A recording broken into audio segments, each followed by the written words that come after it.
Hai dia, apa kabar? Jumpa kembali bersama dengan saya, Ekna, dalam A Walk to Remember.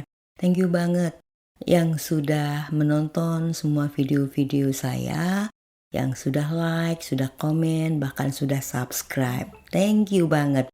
Berharap Anda tetap mengikuti video-video yang saya hadirkan untuk Anda ya. Dan jangan lupa, Anda boleh like, Anda boleh komen, dan bagikan ke teman-teman Anda. Iya, kalau kita sudah masuk di bulan Desember identik dengan bagaimana kita membuat sebuah resolusi agar bisa mengakhiri tahun ini dengan baik dan memulai tahun depan dengan penuh harapan. Jadi, setiap tahun baru kita juga akan memiliki harapan-harapan baru juga. Nah, dia tamu spesial saya kali ini adalah sahabat lama yang keren, yang super energik, dan beliau ini luar biasa. Beliau sebagai pelatih bisnis di Indonesia yang mampu meningkatkan omset sampai 16.500%. Hebat kan? Sebagai pelatih bisnis top dunia. Karena beliau termasuk di World 100 Top Coaches. Kita dengarkan perbincangannya yang seru dan jangan ketinggalan. Inilah Jeffrey Supardan.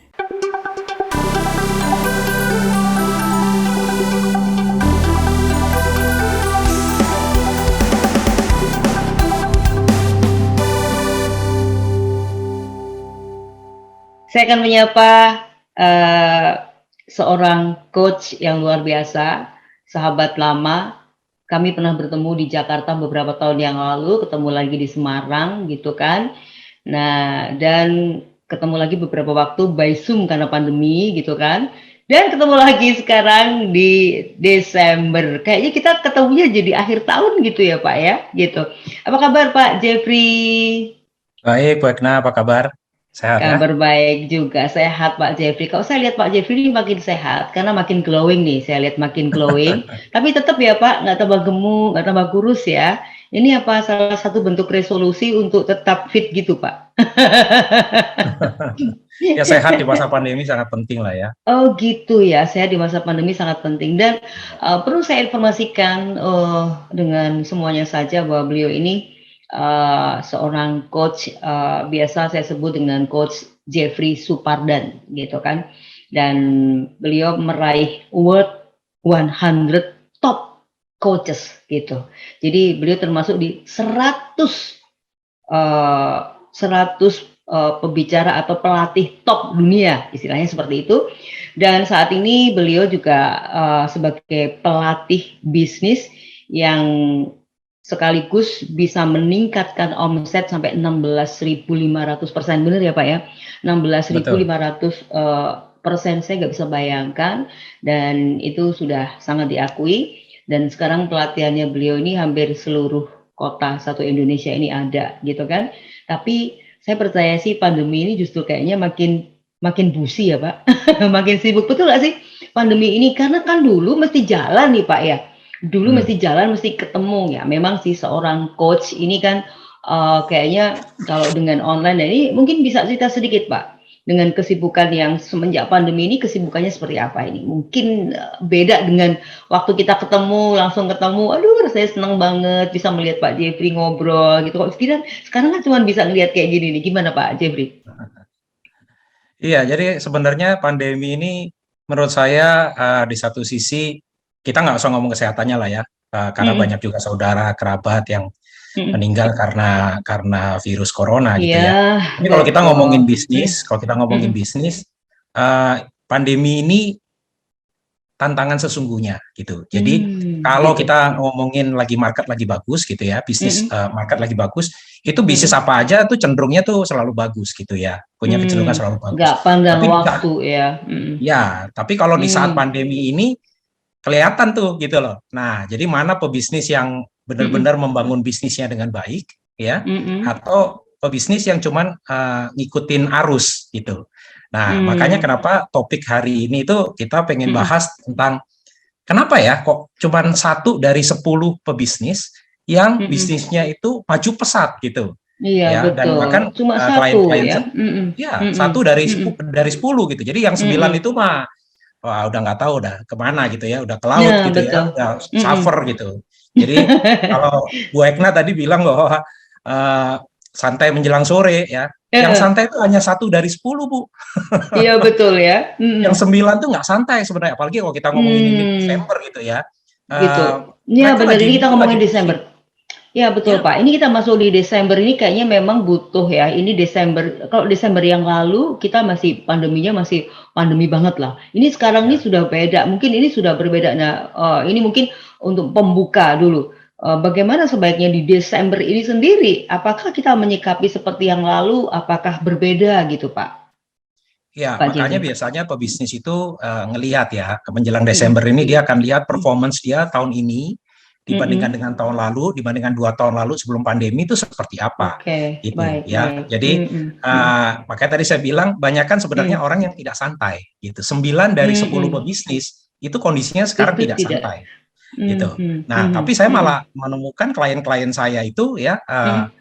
malah omsetnya atau profitnya meningkat ratusan persen gitu menjelang di Mhm. saat pandemi ini gitu. Justru, Jadi di masa pandemi ini, ya, mhm, jadi kalau Anda tahu caranya ya, kenapa kemudian di saat pandemi ini kita bisa bisa melakukan sesuatu sebenarnya gitu. Jadi kan banyak orang yang mhm, pasrah ya, ngeliat pandemi, mhm. ah udahlah, ya market mah lagi sepi gitu ya. Anda Betul, bayangin nih betul, kalau betul. pebisnis ownernya nih bilang, ah market lagi Mhm, sepi gitu ya, dia ngomong sama betul, timnya gitu, sama manajernya, mhm. sama supervisornya, sama anak buahnya. Maka yang terjadi timnya juga lemes gitu. Iya, Oh iya, ngikut ya, market lagi heeh, sepi. Akhirnya mereka mhm, nggak akan fasting, mereka nggak akan kemudian cari klien baru gitu ya. Mereka mhm, nggak akan maintain customer yang lama gitu. Karena mmm. dalam mindset mereka itu masa pandemi nih, PPKM nih, sepi nih gitu kan. Gitu. Jadi Ikutin pebisnis alur, harusnya mhm, ya mmm, harusnya kita mengambil positif side gitu ya. Kita harus mhm, ngambil positif side. Apalagi saat ini kan menjelang 2022 ya mmm. gitu. Iya, Nah, jadi akhir tahun nih ya, mhm, benar, apakah pebisnis sudah punya perencanaan nih gitu ya? mhm, Oke lah kalau kemarin-kemarin Anda jelek gitu ya, apakah tahun mhm, depan Anda sudah merencanakan sesuatu yang bagus gitu? Karena mhm, kalau kita tidak pernah merencanakan itu sebenarnya awal dari sebuah kegagalan gitu, ya kan? Karena mmm, artinya apa? Anda ikut arus gitu.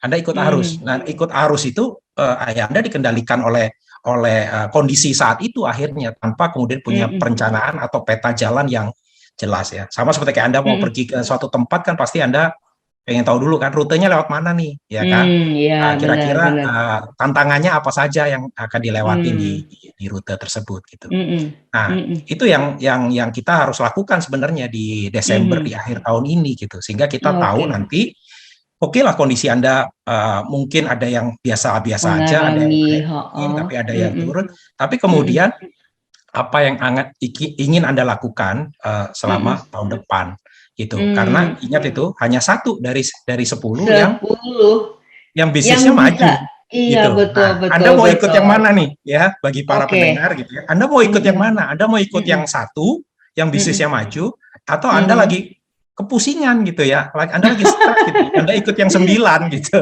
Betul, betul, Jadi betul, iya, jadi itu ya bedanya, kalau Anda mhm, yang mhm, termasuk yang 9, nah Anda wajib nih dengerin ini gitu ya. Tapi kalau Anda gitu termasuk yang ya. satu, matiin aja deh gitu radionya. Iya, betul.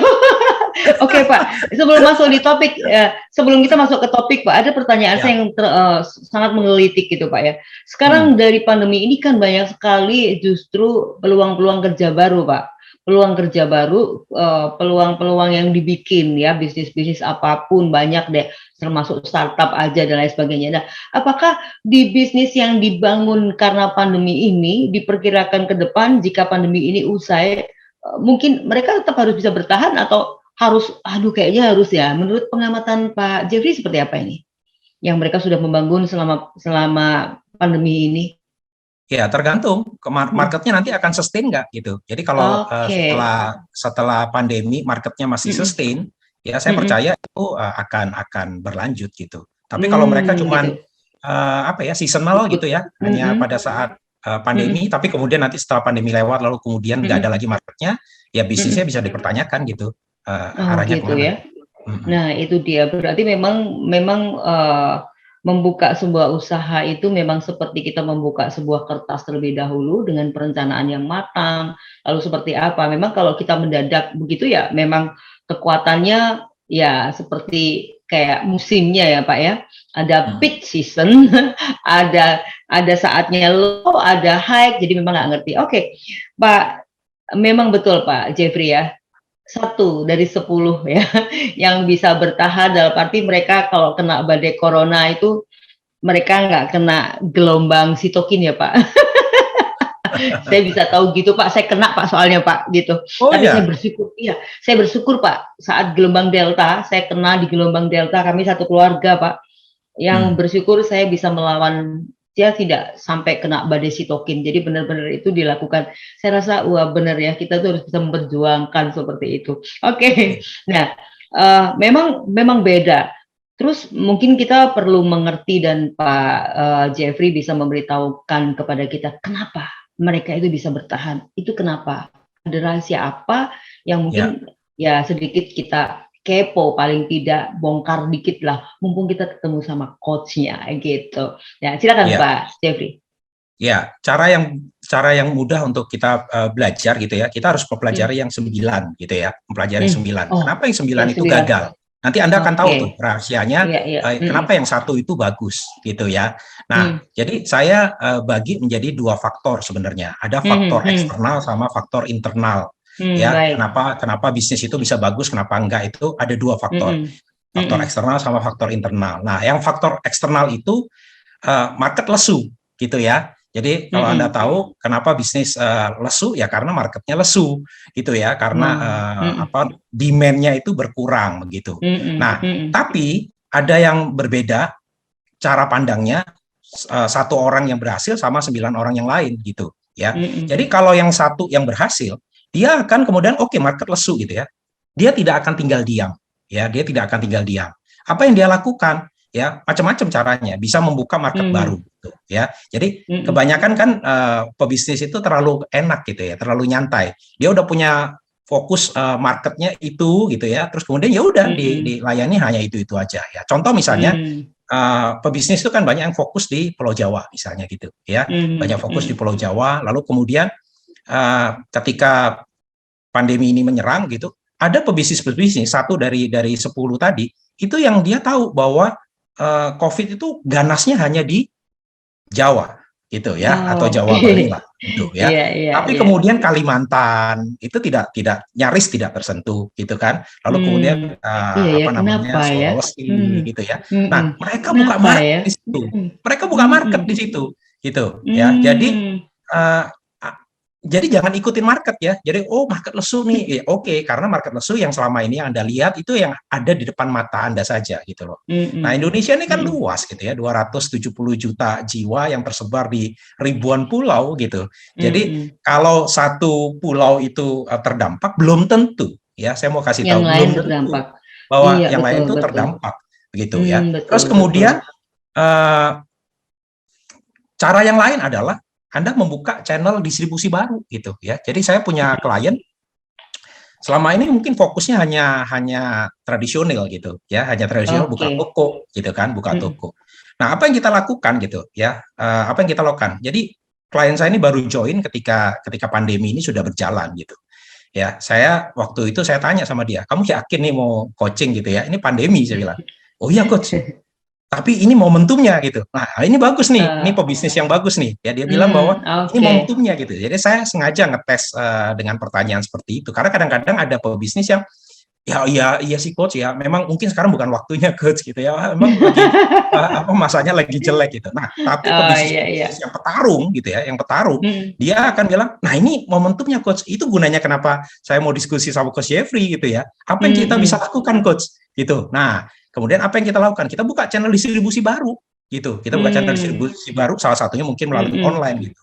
Dan apa yang terjadi kemudian, dalam waktu 7 bulan, ya, dalam waktu 7 bulan, omsetnya udah hampir double. Wow. Ya, Anda bayangin tuh. Jadi, orang lain, ya, bisnisnya lesu, tapi klien saya ini nyaris double, gitu. Ya, nyaris double. Ya, bahkan, kemarin hari Minggu kemarin buka cabang 1 lagi gitu ya, buka cabang 1 lagi. Nah, jadi bukan di luar kota juga bukanya? Enggak, di daerahnya dia juga gitu, tapi dia buka outlet baru lagi. Yang sebelumnya dia nggak pernah kepikir gitu, ya dia nggak pernah kepikir bahwa hal itu bisa dilakukan, baik itu membuka online ataupun membuka toko yang lain lagi gitu. Nah, jadi, ini saya mau kasih ini nih ya, kasih ke pebisnis yang mendengar hal ini gitu ya, Coach, bagus ya ceritanya ya, tapi saya nggak tahu Coach ya, gimana sih sebenarnya buka market baru tuh caranya gimana ya, promosinya gimana sebenarnya, ya channel distribusi baru tuh gimana caranya gitu ya. Nah, kalau Anda mendengarkan hal ini dan Anda tidak tahu caranya, saya ingin memberikan kesempatan untuk 5 pendengar saja ya, 5 pendengar saja. Saya akan kasih waktu saya 2 jam ya, for free ya, itu nilainya 3 juta Bapak Ibu ya, untuk 2 jam itu, dan Anda bisa WA ke saya ke 0812 906 99977 ya. Jadi 0812 906 99977 ya.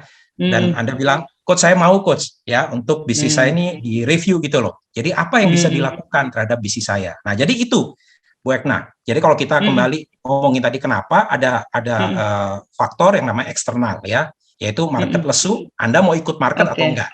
Gitu ya. Kalau Anda nggak mau ikut market, maka ada pilihan-pilihan, Anda bisa buka market baru, ya kan? Anda bisa buka channel distribusi baru dan sebagainya. Gitu. Nah, faktor yang kedua itu adalah faktor internal, ya, faktor internal. Nah, faktor internal tadi kalau kita ngomongin perasaan, udahlah ya, kita lewatin aja ya. Jangan terbawa suasana pandemi gitu ya. Oh gitu. Halo ya Coach. Ya, ada pebisnis di Bandung bilang begini sama saya, Coach Jeffrey tahu nggak ya? Di saat kompetitor semuanya diam di rumah, WFH semua, ya kita punya sales itu canvassing, ya kita keliling, kita cari customer baru. Apa yang terjadi? Bisnisnya maju, gitu. Omsetnya kemudian naik, gitu. Nah jadi jangan Anda terbawa suasana gitu ya. Aduh, suasana pandemi lah, ini santai lah, kayaknya waktunya nyantai gitu ya. Gitu ya. Gitu ya. Itu dari sisi ngikut ya. Mindsetnya ikut gitu. Betul. Nah, jadi kalau dari faktor internal itu ya, jangan terbawa perasaan. Nah, dari sisi yang kedua, dari yang internal itu adalah sisi teknikal. Ya, sisi teknikal. Kenapa 9 dari pebisnis itu kemudian nyungsep ya, kalau saya boleh bilang nyungsep gitu ya. Yang pertama karena pengelolaan keuangan yang buruk. Nih buat Nani. Oh ya, benar. Pengelolaan keuangan yang buruk. Nah, jadi selama ini ya, karena ketika marketnya lagi bagus sebelum pandemi gitu ya, mereka tuh biasa hidup dari hutang, Bu. Ya, biasa hidup dari hutang gitu. Karena bank biasanya, perbankan ngeliatin putarannya berapa ya, putaran omsetnya berapa dan sebagainya gitu ya. Jadi kemudian mereka terlena dengan itu. Mereka terbiasa hidup dari hutang, gitu. Jadi banyak pebisnis yang kemudian ketika pandemi, jebret, begitu kan? Perbankan tidak lagi memberikan hutang, market lesu, begitu, dan kemudian dia bingung, gimana caranya saya harus bayar utang, gitu. Dan ternyata utangnya besar sekali, gitu ya. Terjebak di situ, terjebak di hutang, ya. Nah, lalu kemudian pengelolaan keuangan yang buruk ini juga bisa begini. Mereka ini tidak terbiasa untuk investasi di bisnis. Ya, di bisnisnya dia sendiri. Loh, Coach Jeffrey, terus mereka investasinya di mana gitu kan? Mereka investasinya di luar bisnis, Bu Ekna. Ya. Jadi banyak pebisnis yang kemudian mereka dapat loan dari perbankan, ya. Loan itu sebenarnya untuk membesarkan bisnisnya, tapi apa yang terjadi? Mereka itu beli properti. Gitu. Tidak dimanfaatkan pengembangan ya. Beli ruko lah, beli tanah yang tidak produktif. Gitu. Betul, akhirnya yang terjadi adalah apa? Gulungan hutang itu terjadi gitu. Nah, jadi benar-benar. Ya. Nah, jadi kalau Anda merasa gitu ya, ya Coach, itu saya Coach gitu ya. Saya nggak tahu nih solusinya gimana. Nah, Anda bisa kontak ke WA 0812 906 99977 tadi itu ya. Supaya apa? Supaya kita cari find out solusinya seperti apa gitu ya. Betul. Yang lain lagi kalau dari sisi teknikal adalah mereka itu, kalau tadi kan saya bilang yang pertama ada pengelolaan keuangan yang buruk ya. Yang kedua itu adalah mereka itu banyak yang nggak punya laporan keuangan. Bu Ekna. Ya, jadi Laporannya ya. itu dua hal yang terpisah tuh, pengelolaan keuangan sama punya laporan keuangan, gitu ya. Nah, yang kedua ini tidak punya laporan keuangan. Ada juga yang pebisnis yang punya laporan keuangan. Kok saya punya laporan keuangan? Oke, pertanyaannya adalah begini. Anda pernah analisa nggak? Iya, itu dia. Anda pernah analisa nggak bisnis Anda? Betul. Gitu. Karena yang terjadi adalah begini, Bu Ekna, ya. Banyak pebisnis itu punya laporan keuangan yang dilihat cuma angka omset sama angka profitnya saja. Gitu. Jadi kalau di laporan keuangan tuh, laporan keuangan kan ada 3 ya minimal. Yang pertama adalah laporan laba rugi gitu ya. Terus yang kedua adalah laporan neraca. Yang ketiga adalah laporan cash flow gitu. Nah, yang terjadi adalah mereka hanya melihat satu laporan saja, yaitu laporan laba rugi ya. Bahkan ada satu klien yang baru gabung sama saya gitu.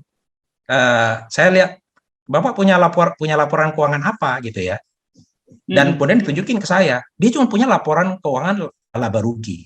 Padahal ya, ini yang menarik nih Bu Ekna ya. Dia ini udah pernah di coaching. 2 tahun lebih dia di coaching. Dan saya kaget ketika kemudian, loh kok laporan keuangannya kayak gini? Saya bilang, Pak, ini salah laporan keuangan Anda ini. Gitu ya. Anda ini salah, saya jelasin ini salahnya begini. Ya, baru kemudian sekarang ini dia sudah punya, kemarin dia udah kasih PR-nya ke saya gitu ya. Terus saya lihatin, nah ini Pak, ini baru benar nih ya, setelah saya ajarin caranya gimana. Ini baru benar nih, Anda lihat ya. Setelah Anda punya laporan keuangan ini, ya analisanya lebih tajam kemudian. Kalau dulu Bu, itu by feeling. Jadi banyak pebisnis itu sama seperti kayak ngendarain mobil gitu ya, tapi nggak punya dashboard nih. Dia nggak tahu kecepatan mobilnya berapa, dia nggak tahu gitu, isi bensinnya seperti apa, tapi dia ngebut gitu. Dia ngebut seakan-akan bahwa bensinnya masih oke gitu ya, seakan-akan mesinnya nggak panas dan sebagainya. Padahal panas gitu. Jadi kalau anda bisnis, Anda mesti punya 3 laporan keuangan ya, dan nggak boleh Anda cuma ngelihat, kalaupun Anda punya laporan keuangan, Anda ngelihat yaitu laporan laba rugi aja gitu ya, yaitu omset dan kemudian profitnya berapa. Udah pokoknya selama profit bisnis saya oke, aman gitu. Enggak, salah Anda.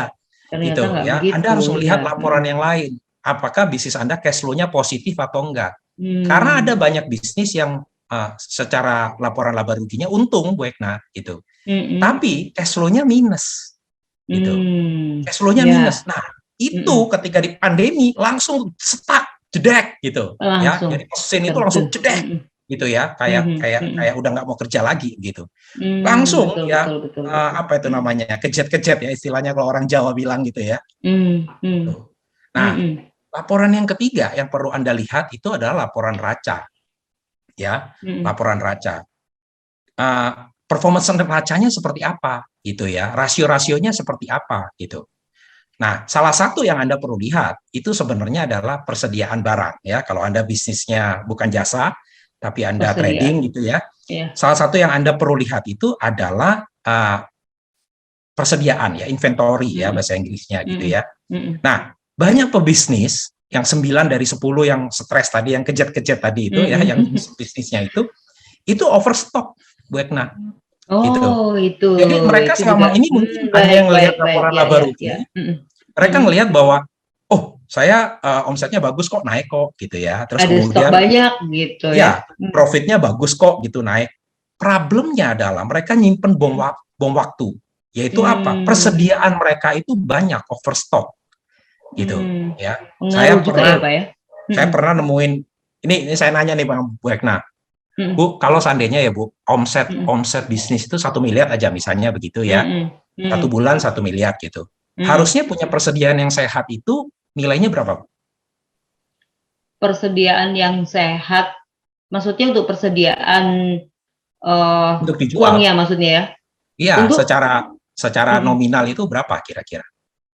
Menurut kalau ya mungkin 3 miliar.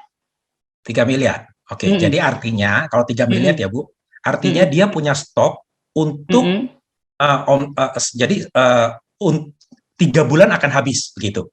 Jadi inventory turnover-nya berarti 3 bulan akan habis gitu ya. Menurut saya itu masih terlalu banyak Bu, 3 bulan. Nah terus, masih terlalu banyak.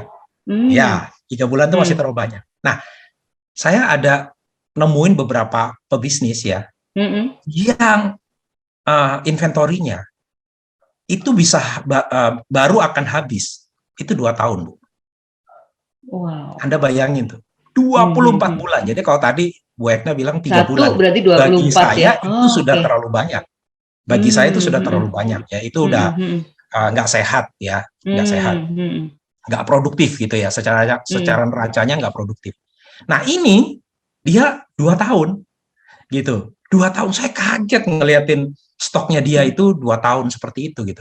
Gimana Anda mau sehat gitu? Dan kebanyakan pebisnis itu numpuk stok itu dari hutang itu tadi, Bu. Lagi-lagi dari hutang tadi. Jadi karena bank itu ngelihat cuma putaran doang gitu, akhirnya kemudian ya udah selama dijokin duit sama perbankan begitu ya, buat beli lagi.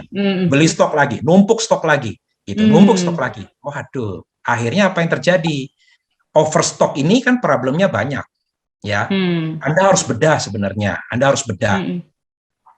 Stok Anda itu dead stock-nya atau stok matinya berapa banyak? Oke. Gitu. Pak Jeffrey, yang saya mau tanyakan, numpuk stok ini ya, numpuk stok ini kan mau dijelaskan, ada kadang kita menumpuk stoknya, ya bisa stok barang, properti atau yang lain gitu ya Pak ya, maksudnya Pak ya, numpuk stoknya ini. Numpuk stok tergantung bisnisnya, Bu. Jadi apa yang dibutuhkan? Bisnisnya apa? Misalnya kalau bisnisnya apa nih? Kalau misalnya dia developer, maka stoknya adalah properti memang. Iya, betul, gitu, betul. Ya. Tapi kalau dia itu mebel, maka kayu itu ya berarti dia mebel. Kalau dia baju, berarti ya baju begitu. Jadi tergantung bisnisnya. Itu yang dinamakan baik. Ya. Nah, overstock ini tadi nih, Bu Ekna, ya, itu Anda harus lihat sebenarnya itu dead stock-nya berapa banyak gitu. Nah, jadi banyak pebisnis itu yang ternyata dead stock-nya itu tinggi sekali. Artinya apa dead stock itu? Mau ditawar-tawarin kemana-mana nggak akan laku karena udah expired. Ya, apalagi kalau Anda tuh barang teknologi ya. Saya mau kasih tahu barang teknologi. Barang teknologi itu apa? Barang teknologi itu bisa mulai dari laptop, bisa mulai dari handphone, bisa mulai lampu. Ya apa aja yang berhubungan sama teknologi model itu ya, dengan model ya. Karena berkaitan sama model. Jadi keluar model baru, ya, yang lama nggak akan laku gitu. Nah, banyak pebisnis nggak pernah nih menganalisa akan hal ini, sehingga yang terjadi kemudian model-model lama dia punya stoknya banyak sekali, gitu, ya. Lalu kemudian, jadi ada 2 kalau ngomongin overstock ini. Yang pertama dari sisi SKU, ya. SKU itu itemnya apa gitu. Kadang-kadang tuh mereka terlalu banyak SKU ya, SKU atau item-item yang sudah overdue lah ya. Overdue itu artinya udah lapse gitu ya. Sudah bukan zamannya. Sudah bukan zamannya ya, sudah tidak diminati oleh konsumen gitu. Tapi mereka tetap keep itu di dalam stok, di dalam inventorinya mereka gitu, di dalam neraca gitu. Sehingga kemudian jadi ngegunung begitu ya. Jadi kalau Anda selama ini hanya ngeliatin bisnis Anda hanya dari omset dan profit, ya jelas-jelas salah gitu. Jelas-jelas salah. Sedangkan Anda punya timbunan inventory gitu ya. Saya pernah ada satu distributor lampu ya, saya tidak sebut merek lah ya, di salah satu kota begitu ya. Dia punya inventory mati itu 20 miliar. Anda bayangin tuh, yang tidak akan laku di mana-mana, 20 miliar nilainya, gitu. Lumayan ya. Bukan lumayan lagi, bukan lumayan lagi 20 miliar gitu ya. Kalau kita beliin, kalau kita beliin apa tuh gudeg ya bisa. Dunia gudeg Pak. Beliin rumah ya Pak. Beliin properti ya. Nah. Yang lain lagi ya kalau kita ngomongin overstock ini apa? Adalah quantity gitu. Jadi banyak pebisnis yang dia tidak tahu berapa quantity yang dia harus repeat. Gitu ya, yang dia harus repeat. Sehingga kemudian ketika dia tidak pernah menganalisa ini, yang terjadi adalah quantity-nya ya itu terlalu banyak. Ya, seperti yang tadi saya bilang ya, bisa 3 bulan dari apa namanya peredaran penjualan setiap bulan ya, bisa 20 bulan, bisa 2 tahun, Bu. Gitu ya. Jadi ini jelas tidak sehat. Ya, ini jelas tidak sehat. Nah, pebisnis yang 1 dari 10 tadi ya, yang apa namanya bisnis yang melesat, yang meningkat, itu memperhatikan ini semua. Dia mengelola keuangan dengan baik. Ya, dia memperhatikan ini hutangnya hutang apa nih, hutang jangka pendek atau hutang jangka panjang, Ya, investasinya harus kemana dan sebagainya. Ya, lalu kemudian dia menganalisa semua laporan keuangan itu, baik itu laporan laba rugi, neraca, cash flow. Ya, di laporan neraca dia bisa melihatin apa namanya stok gitu ya, stoknya dia seperti apa ya, apakah overstock, apakah understock, SKU-nya seperti apa. Ya, penambahannya seperti apa, pengurangannya bagaimana, kuantitinya seperti apa. Nah, banyak pebisnis, saya mau kasih tahu nih Bu, ya 9 dari 10 pebisnis itu nggak ngerti caranya ngeliatin gimana sih Pak cara ngeliatin laporan keuangan. Bahkan mereka bikin laporan keuangan aja mereka nggak bisa, gitu. Mereka nggak bisa. Yang terjadi ya udah jelas pandemi terjadi ya double Bu. Jadi nggak ada pandemi aja bisnisnya akan bermasalah, apalagi ada pandemi. Iya, jadi itu masalah ya. Itu namanya sudah jatuh tertimpa tangga, itu double hit gitu ya, double hit. Nah, kalau Anda nggak tahu nih caranya gimana bikin laporan keuangan, Anda nggak tahu caranya menganalisa, Pak, ngeliatin inventory turnover seperti apa sih ya. Nah, Anda bisa lagi-lagi ini free buat Anda ya, pendengar Good News ya, karena kalau saya lagi di Good News tuh harus kasih kabar baik selalu Bu, gitu ya kan. Jadi kabar baiknya bagi Anda ya, saya hanya ngasih ini 5 pendengar pertama ya. Yang kalau Anda pengen bisnis Anda di review, Anda bisa kirim WA ya ke 0812 906 99977 ya. 0812 906 99977, sehingga kemudian Anda bisa ngelihat nanti ya bisnis Anda itu seperti apa ya, bagus atau enggak gitu. Dan kita bikin peta jalan ke depan bagaimana gitu. Nah, itu Bu, sebelum saya lanjut ke faktor-faktor lain Bu. Ada Iya, betul. Betul sekali. Dan saya mengundang buat Anda nih ya, mumpung nih ada Coach Jeffrey Supardan.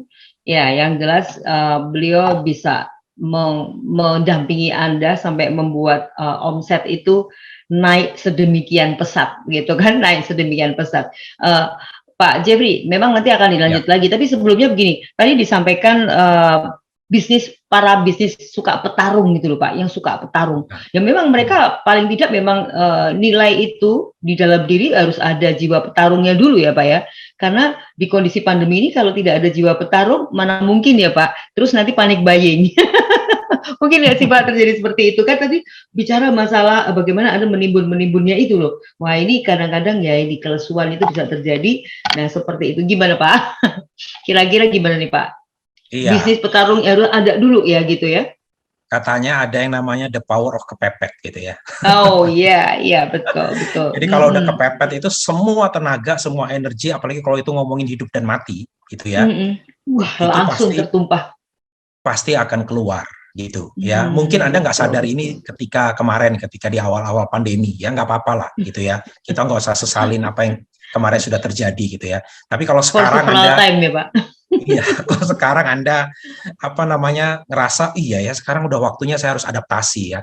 Sudah waktunya saya harus punya fleksibilitas. Ya, sudah waktunya saya punya endurance lagi begitu ya. Maka ya ini waktunya gitu, karena ini bicara masalah hidup dan mati ya. Apa yang Anda ingin wariskan kepada istri dan anak cucu Anda gitu ya. Kalau Anda mau give up ya selesai gitu ya.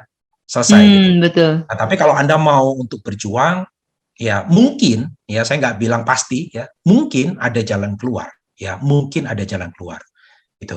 Nah, ada beberapa bisnis yang saya lihatin udah give up ya, udahlah pasrahlah begitu ya. Bahkan contohnya saya minggu lalu ya, saya ada diskusi sama satu orang ya, dia punya stok itu dia punya hutang tinggi sekali ya, dia punya hutang tuh tinggi sekali, lalu kemudian saya sebut aja angkanya ya. Dia punya hutang 25 miliar begitu. Lalu kemudian dia punya stok hanya cuman 2,5 miliar atau 3 miliar ya, saya lupa angkanya, 3 miliar gitu. Jadi Anda bayangin tuh, hutangnya 25 miliar ya, stoknya 3 miliar. Terus yang lain? Terus berarti selama ini ya, ini duit hutangan ini dipakai buat apa gitu. Bocor ya Pak ya. Iya, bocor. Jadi secara manajemennya memang bocor ya, ada kebocoran secara manajemen. Terus kemudian pola pikir mindsetnya juga salah gitu. Jadi itu tadi yang saya cerita, investasi kemana-mana, bukan investasi di bisnis gitu. Jadi habis ini saya akan ngomongin gimana caranya sebenarnya Anda investasi di bisnis gitu ya. Karena klien-klien saya yang dia belajar investasi di bisnisnya dia sendiri gitu ya, nggak usah ngelirik kiri kanan, itu kemudian majunya luar biasa ya, maju pesat sekali, omsetnya naik, profitnya naik, dan mereka bisa menikmati gitu. Nah jadi dan kemudian saya bilang begini, stok Anda bisa laku nggak gitu ya? Stok Anda bisa laku nggak? Stok saya ini masalahnya di market sekarang masuk barang-barang yang murah gitu. Jadi yang kualitasnya murah. Jadi kita udah nggak bisa bersaing. Saya bilang banting aja harganya gitu loh. Kalau memang Anda butuh untuk putaran uang ya, karena dia bilang kita sama sekali nggak ada uang, kita nunggu propertinya laku itu ya. Terus kemudian tiap kali properti laku juga ditarik sama bank gitu ya. Saya bilang Anda lakukan yang Anda bisa lakukan gitu. Salah satunya adalah kalau perlu jual rugi gitu. Hanya untuk membuat bisnis itu berputar ya. Jadi kadang-kadang kita harus menerima kenyataan pahit ya, bahwa obatnya harus diminum gitu ya. Obatnya harus diminum, konsekuensinya harus dilakukan. Nah, jadi banyak pebisnis yang mereka menganggap enteng gitu ya, menganggap bisnisnya ya fine-fine aja dan sebagainya, dan kemudian boom gitu ya, meledak begitu. Sepertinya meledak ya Pak ya. Oh iya, meledak gitu. Tapi mereka masih merasa belum meledak gitu. Jadi mereka masih berusaha untuk tahan-tahan gitu. Ya. Betul. Saya bilang ayolah gitu ya, ayolah. Ayolah, terima kenyataan ya, kenyataan bahwa jangan denial gitu ya. Jangan menyangkal diri bahwa Anda ini baik-baik saja gitu ya. Terima kenyataan dan kemudian kita cari jalan keluar apa yang bisa kita lakukan gitu ya. Termasuk kalau properti harus jual rugi pun di saat sekarang ya. Saat sekarang properti mana sih yang apa namanya, yang bagus gitu harganya gitu ya. Ya sudah gitu loh ya. Salah Anda sendiri kenapa kemarin nggak fokusnya di investasi di bisnis, tapi fokusnya investasi di tempat-tempat yang lain gitu. Tidak tepat gitu ya, maksudnya gitu ya. Oke Pak, sebelum dilanjutkan, jadi kalau saya mendengar apa yang disampaikan Pak Jeffrey ini benar-benar bisa melihat analisis gitu. Jadi ada sebuah resto yang dibangun begitu besar, begitu megah, dan sepertinya kalau saya melihat tuh pembelinya juga nggak pernah berhenti Pak, rame terus dan pokoknya baik gitu kan. Tapi begitu pandemi menghantam 1 bulan, 2 bulan, 3 bulan langsung kolaps gitu ya. Ada banyak. Terus saya jadi berpikir, oh iya ya, berarti ini analisisnya keuangan ini nggak jalan. Jadi dari awal buka, salah satunya mungkin bisa terjadi seperti itu ya Pak. Di Semarang ini banyak sekali nih ya, banyak sekali. Sekarang mulai bermunculan lagi Pak, bermunculan lagi. Nah, jadi jangan sampai salah langkah gitu kan ya, jangan salah langkah. Oke Pak. Nah, silakan dilanjutkan kembali Pak. Dan saya mengundang buat Anda yang mau bertanya ya, boleh ya.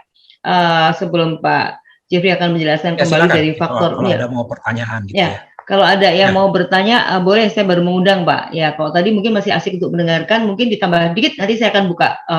Yang mau bertanya, Anda boleh bertanya langsung melalui ke DM di IG juga boleh, atau ke FB atau YouTube atau ke studio ya, di studio silakan. Ya, mungkin ada dilanjutkan sedikit lagi Pak, yang faktor-faktor tadi ada 2 faktor eksternal dan internal, silakan. Tadi kan saya cerita ada faktor eksternal, kemudian ada faktor internal gitu ya. Nah, faktor internal berikutnya itu adalah pricing yang nggak kompetitif Bu, gitu. Jadi kenapa bisnisnya ambruk ya, 9 dari 10 pebisnis itu karena harganya mereka nggak kompetitif gitu di market. Apalagi kalau kita sekarang ngeliatin dunia online gitu ya. Orang itu kalau bisnis Anda itu generik, produk Anda generik ya, maka yang terjadi adalah pricing Anda itu mesti kompetitif. Ya, harga Anda itu mesti bersaing gitu. Nah, pertanyaannya kan kemudian kayak begini.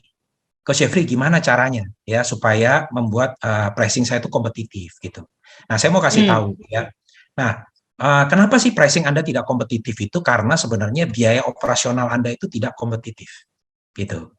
Jadi kalau biaya operasional Anda itu kompetitif ya, atau biaya operasional Anda itu produktif, ya, maka sebenarnya Anda bisa bersaing, gitu, ya. Nah, pricing yang nggak kompetitif itu masalahnya adalah begini, Bu Ekna. Mereka itu pebisnis-pebisnis yang rata-rata nggak punya standar kinerja terhadap masing-masing timnya, ya, atau karyawannya, gitu. Jadi pokoknya staff itu digaji berdasarkan apa? Berdasarkan senioritas, ya. Jadi kalau orang yang sudah lama, gitu ya, yang 10 tahun begitu, ya gajinya lebih tinggi dibandingkan yang baru. Padahal belum tentu ini staff yang atau karyawan yang senior ini kinerjanya, hasilnya jauh lebih bagus dibandingkan yang baru. Gitu.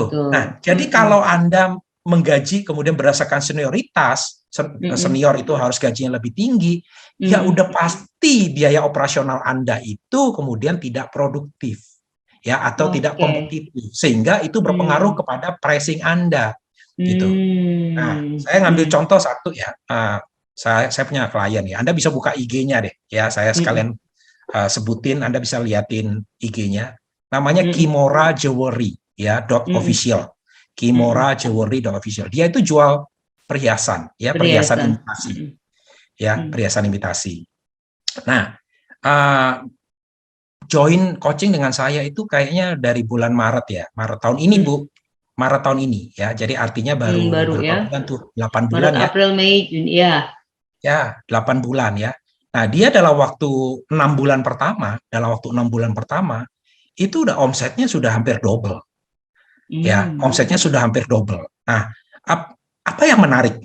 Apa yang menarik ya? Apa yang menarik? Salah satunya adalah timnya dia itu bukan tim yang dia ini kan toko ya, toko perhiasan kayak begitu ya, dan lokasinya ada di Bali ya, lokasinya ada di Denpasar. Timnya ini bukan tim yang lulusan S1 kayak begitu. Namanya juga jaga toko ya, Bu ya. Namanya juga jaga toko. Tentu lulusannya ini pekerjaannya ini SLTA gitu ya. Iya, SMK gitu ya, SMA begitu ya. Nah, apa yang kita lakukan ya? Yang kita lakukan adalah kita kemudian membuat insentif ya, perhitungan insentif itu berdasarkan kinerja ya. Saya ajarin klien saya ini kemudian membuat kinerja-kinerja yang harus dicapai oleh setiap timnya. Ya, setiap timnya. Baik. Ya. Nah, apa yang terjadi? Ya, apa yang terjadi? Saya emosional kalau dengar cerita ini gitu ya. Ada satu orang yang dia ini sebenarnya awalnya nggak bagus kinerjanya ya. Waktu mau diterima pun sempat mau terima nggak ya, dan seterusnya begitu ya. Tapi yang terjadi adalah kemudian kinerjanya dia ini meningkat luar biasa. Dia mengikuti cara ya, strategi yang kita ajarkan, dan kemudian ini yang menarik, Bu. Ini yang menarik. Dia punya take home pay ya, penghasilannya dia itu bisa 2 kali daripada UMR. Wow. 2 kali dari UMR kota tersebut gitu ya. Nah, di satu waktu ketika dia udah gajian ya, anak ini anak yang kaku sebenarnya, tidak cukup hubungan sosialnya kurang gitu ya. Tapi ketika dia gajian, dia peluk ini ownernya ya, ownernya suami istri ya, yang tentu yang dipeluk adalah yang istri gitu ya, karena dia perempuan gitu. Nah, dia peluk, dia bilang, "Bu, terima kasih ya, Bu," gitu, sambil dia emosional gitu ya, matanya berkaca-kaca kayak begitu. "Bu, terima kasih ya, karena Ibu itu kuat gitu ya, maksudnya melatih saya itu dengan sabar ya, dan sekarang nggak cuma perusahaannya dapat hasilnya, tapi dia juga dapat hasilnya gitu. Jadi penghasilannya dia jauh daripada teman-temannya dia ya, maksudnya teman-teman di luar perusahaan ya, teman-teman di luar perusahaan di kos-kosan dan sebagainya. Dan dia happy sekali, dia bilang, ternyata saya bisa gitu. Jadi dari orang yang dia berpikir bahwa sebelumnya dia tidak bisa, ya ternyata saya bisa. Dan sekarang nyaris konsisten, Bu. Ya, dia punya insentif itu 2 kali dari UMR daerah setempat gitu ya. Dan itu tentu menyenangkan. Kalau Anda punya tim yang Anda nilai, Anda punya insentif berdasarkan kinerjanya dia, ya, tim Anda akan berlari. Ya, tim Anda nggak akan merasa santai. Karena mereka merasa memiliki. Kalau omset naik, profit naik, ya saya juga menikmati. Gitu, ya. ada satu klien saya yang kita lagi bagi-bagi bonus gitu ya, dan mereka happy sekali gitu ya. Bahkan ada satu klien saya yang kita tiap 3 bulan, kalau mereka mencapai angka tertentu, itu kita kasih hotel bintang 5, Bu. Menginap untuk keluarganya di hotel bintang 5. Dan dia kemudian kasih banyak video ke saya gitu ya, terima kasih Coach Jeffrey ya, selain mereka berterima kasih pada ownernya, mereka bilang gini, kita nggak pernah bayangin kita bisa nginep di hotel semewah ini, hotel bintang 5 yang nilai satu malamnya jutaan gitu ya. Kita nggak pernah bayangin gitu loh, kita bisa bahagiain anak, kemudian main ke pantai, main di kolam renang ya. Bahkan selama setahun kemarin ada yang dapat, karena kita bikinnya tiap 3 bulan ya Bu, itu selama 4 kali berturut-turut dia dapat ya, sampai anaknya itu udah punya kacamata renang sebelumnya nggak punya ya, punya baju renang yang sebelumnya nggak punya anaknya gitu. Karena kenapa? Dia tahu setiap 3 bulan itu ayahnya akan mendapatkan fasilitas hotel gitu ketika dia mencapai ininya gitu. Ya. Nah, jadi bagi Anda pebisnis ya, Coach gimana Coach caranya ya supaya kita itu bisa memberikan insentif penilaian kinerja itu berdasarkan performance mereka ya. Kalau Anda nggak tahu caranya, gampang. Anda tinggal WA saya ya, karena saya kasih untuk 5 orang yang pertama saja ya, untuk WA ke 0812 906. Bagaimana caranya? Silakan. Nanti kita diskusikan ya. Nanti kita diskusikan gimana caranya membuat itu di dalam bisnis Anda ya. Jadi jangan menjadi 9 orang yang nyungsep lah ya, tapi jadilah 1 orang dari 10 orang yang bisnisnya maju gitu ya. Dan 2022 ini kan sudah menjelang, udah tinggal 2 minggu nih ya, udah tinggal 2 minggu ya. Betul. Persiapannya mepet banget gitu kan ya. Apakah Anda sudah punya perencanaan untuk tahun depan gitu ya? Ya baik, ini ada pertanyaan, saya bacakan dulu ya Coach ya. Silakan. Gitu. Ada pertanyaan ya. Coach, kami remaja kembar umur 21 tahun, dapat warisan dari orang tua saya selepas mereka meninggal 5 bulan lalu karena COVID.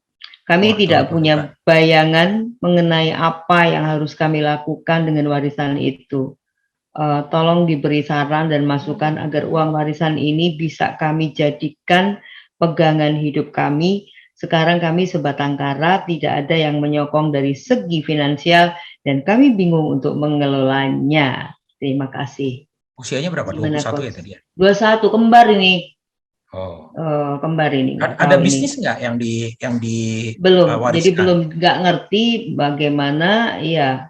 Jadi orang tuanya hanya mewariskan uang atau mewariskan bisnis? Mewariskan uang ya, mewariskan. Mungkin bisa ditambahkan ya, yang bertanya ini orang tua hanya mewariskan uang atau mewariskan hanya uang saja. Ini sepertinya langsung connect. Apakah hanya mewariskan uang saja atau hanya tanpa bisnis, Coach? Tanpa bisnis, berarti rumah ya biasanya ya. Rumah atau apa tanpa bisnis gitu. Iya, secara sederhana ya, kalau Anda warisannya begitu besar ya, warisannya begitu besar, salah satu instrumen yang paling aman sebenarnya adalah deposito ya, deposito. Jadi kalau Anda bisa masuk deposito lalu kemudian Anda bisa hidup dari bunganya, maka Anda bisa lakukan itu. Itu yang paling aman. Ya, yang untuk paling langkah terdekat dulu ya Coach ya. Langkah terdekat gitu ya. Tapi kemudian kalau Anda mau untuk investasi yang lebih ya Anda bisa lakukan di saham dan sebagainya dengan imbal hasil yang lebih gitu ya. Nah, tapi kalau Anda mau untuk bisnis gitu ya, sebagian warisannya selain di saving diinvestasikan gitu, Anda mau untuk bisnis, pastikan Anda mahir dulu bisnis gitu. Ya, apalagi umur 21 tahun ya. Coach ya, umur 21 tahun mungkin masih belum matang di bisnis. Nah, kayak gitu-gitu ya. Iya, jangan sampai kemudian Anda selon gitu ya. Misalnya Anda punya warisan misalnya berapa, misalnya 1 M gitu ya. Lalu kemudian wah, kayaknya saya buka kafe deh ya, karena sekarang kan kafe lagi marak tuh di mana-mana gitu ya. Banyak gitu, di setiap kota tuh banyak kafe gitu ya. Buka kafe deh gitu, tapi Anda nggak paham gitu ya, pola mainnya seperti apa, ya cara menjangkau customer seperti apa, cara mengelola keuangan seperti apa. Saya sarankan jangan ya, karena kenapa? Anda lagi bergambling itu, Anda lagi lagi judi gitu ya, kalau saya boleh bilang gitu.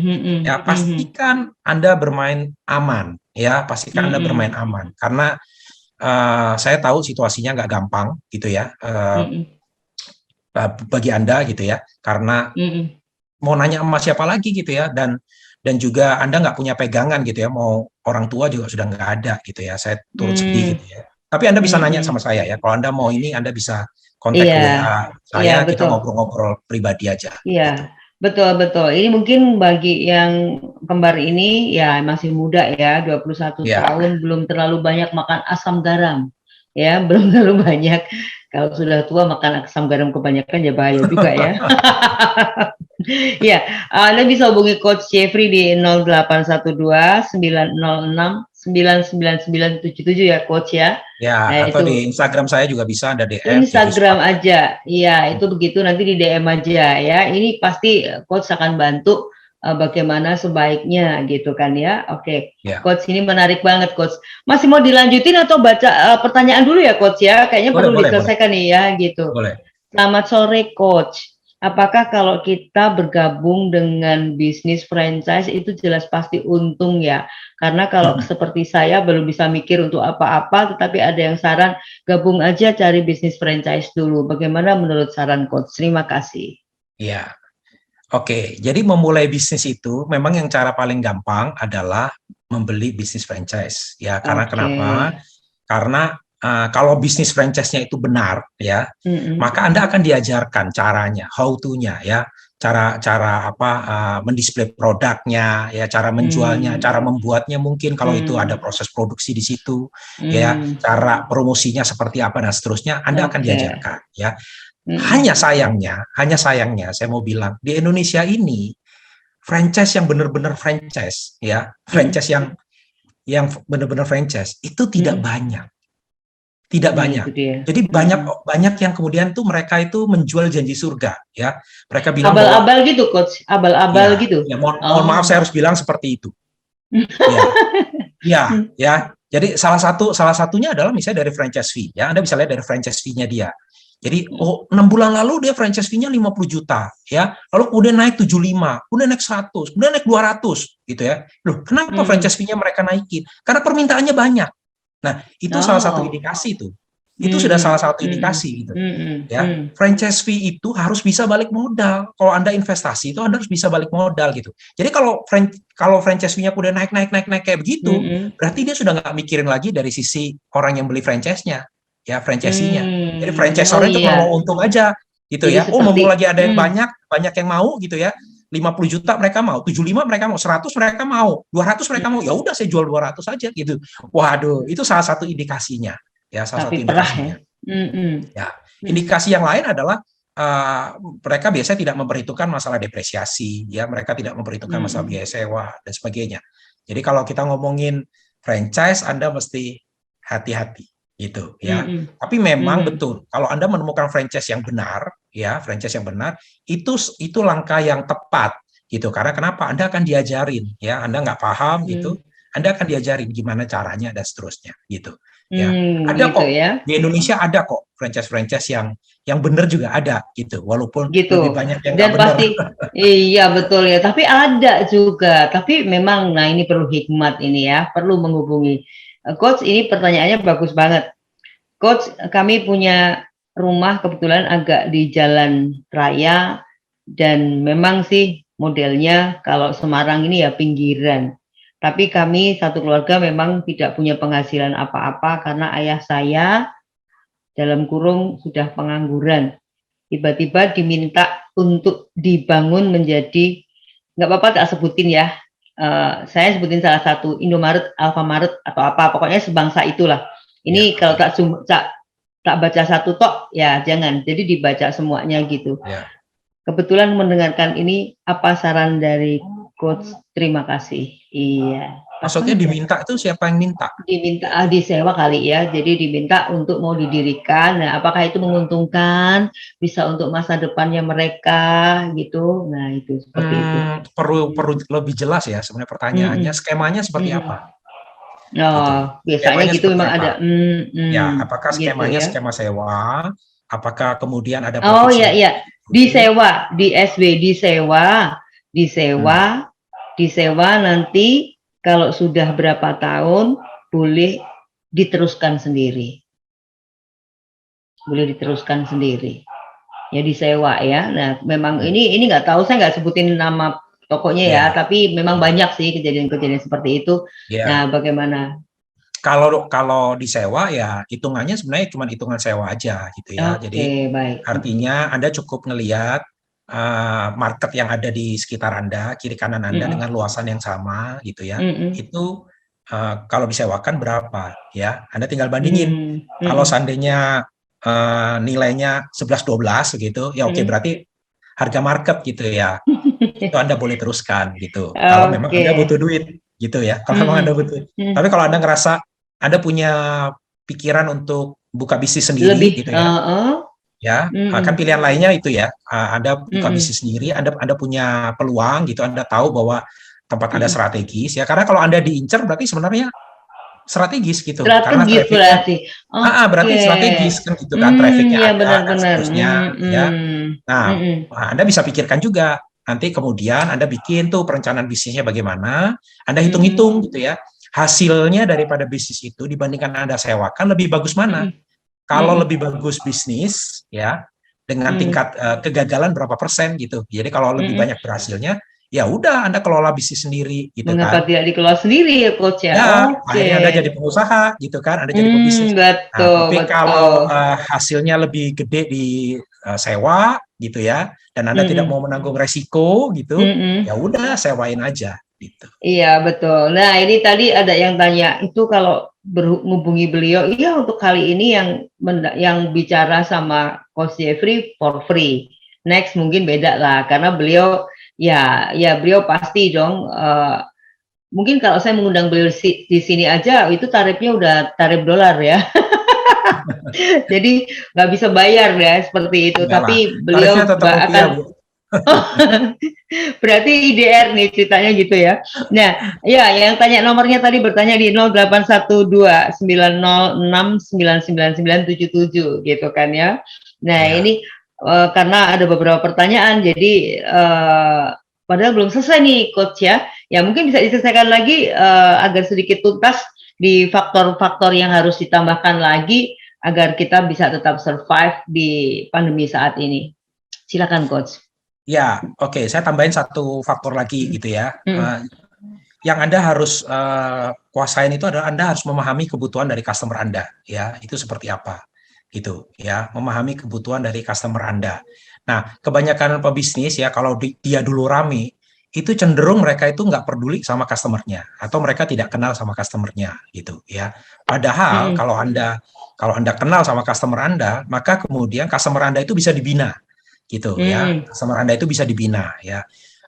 Survei mengatakan begini, jauh lebih gampang itu kita menjual pada customer lama kita daripada kita mencari customer baru gitu. Karena kalau customer lama kita dan kemudian pelayanan kita bagus gitu ya, kita kenal dan sebagainya gitu, maka itu repeat ordernya kemungkinan dia balik lagi dan kemudian membeli lagi sama kita itu besar dibandingkan kemudian kita harus mencari customer baru ya, cari pelanggan baru. Jadi cari pelanggan baru tentu lebih ribet. Nah, bisnis Anda tipe yang mana ya? Apakah tipenya tipe hunter atau tipe farmer ya? Kalau tipe hunter gitu, tipe hunter tuh yang penting nembak gitu ya. Jadi pemburu gitu ya. Carinya fokusnya cari customer baru terus begitu ya.